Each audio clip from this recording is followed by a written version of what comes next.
20 লাখ টকীয়া থাৰত বহি নিশ্চিত থাকেনে আপুনি তেনে সাৱধান হওক হেভি গাড়ী বুলি উৰি যাবলৈ চেষ্টা নকৰিব এই থাৰখনলৈ মন কৰক দুৰ্ঘটনাগ্ৰস্ত হৈ চূৰ্ণ বিচূৰ্ণ হৈ পৰি আছে থাৰখন এই যে 20 লাখ টকীয়া থাৰ সন্মুখৰ পৰা ধৰিবই নোৱাৰি নিশা মহানগৰৰ সমীপৰ ক্ষেত্ৰীৰ উৰণ সেতুৰ ওপৰত সংঘটিত হৈছে ভয়ংকৰ দুৰ্ঘটনা ডিভাইডাৰত খুন্দা মাৰে তীব্ৰবেগী থাৰখনৰ ভিতৰত আছিল 4 যাত্ৰী এজনৰ মৃত্যু গুৰুতৰভাৱে আহত 3 যাত্ৰী নিহত লোকজন নগাঁৱৰ ননৈ হিমাংশু নাথ বুলি জানিব পৰা গৈছে আহতসকলক গুৱাহাটীৰ এখন ব্যক্তিগত চিকিৎসাধীন কৰি থকা হৈছে এতিয়া কথা হ'ল হেভি গাড়ী বুলি তীব্ৰ বেগত যাবলৈ চেষ্টা নকৰিব আপুনি ইফালে থাৰৰ গ্লোবেল NCAP ৰেটিং 4 ষ্টাৰ অকল থাৰ বুলিয়ে নহয় যিকোনো বাহন চলাওঁতে সাৱধান হওক সজাগ হওক কাৰণ তীব্ৰবেগী স্বৰ্গগতি আজি ৰাতিপুৱা যে থাৰৰ এখন মানে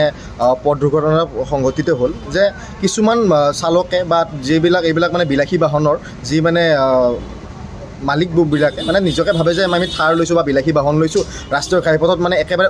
উৰি যাব বিচাৰে সেইবিলাকো মানে এতিয়া মানে এটা উদাহৰণ যে থাৰ ল'লেই যে আপোনালোকে গোটেই ছেফটিখিনি পাব আৰু ছেফটিত যে আপোনালোকে মানে ৰাস্তাত একো দুৰ্ঘটনা সংঘটিত নহ'ব তেনেকুৱা কথা নহয় আৰু এই পথৰো বহুত মানে আপোনাৰ একদম শোচনীয় অৱস্থা যে ৰাষ্ট্ৰীয়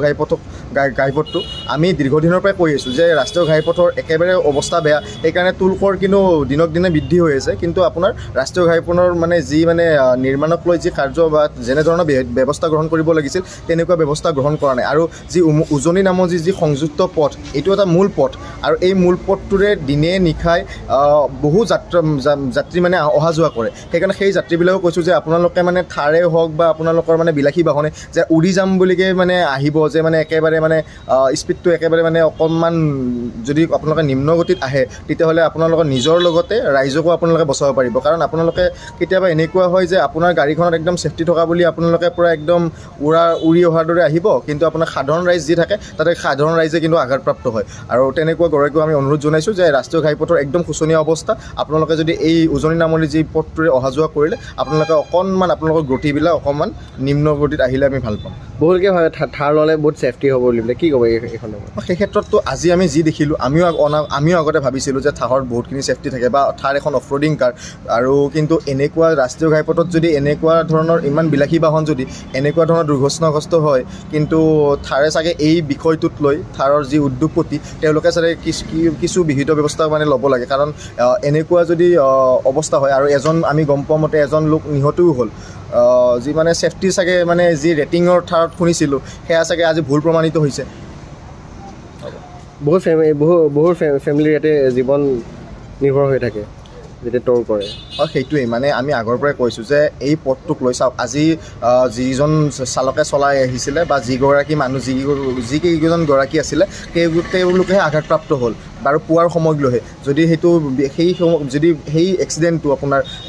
দিনত হ'ল হয় বা আপোনাৰ অকণমান যদি 8টাৰ পৰা যদি 12টাৰ ভিতৰত হ'ল হয় চাগে স্থানীয় ৰাইজক বা ছাত্ৰ ছাত্ৰী হওক বা আমাৰ জীৱ জন্তুকেই আঘাতপ্ৰাপ্ত হ'লে হয় কিন্তু যি তেওঁলোক ৰাতিপুৱাৰ একেবাৰে ৰাতিপুৱাই হোৱাৰ কাৰণে কোনো বাৰু আঘাত নহ'ল সেইকাৰণে আমি সকলোকে অনুৰোধ জনাইছোঁ যে গাড়ীখন আপোনালোকে চলালে অকণমান যেন গতিটো অকণমান কমকৈ চলায় কাৰণ ৰাষ্ট্ৰীয় ঘাইপথৰ অৱস্থা একদম শোচনীয় সোণাপুৰৰ পৰা দীপু বৰদলৈ অসম লাইভ 24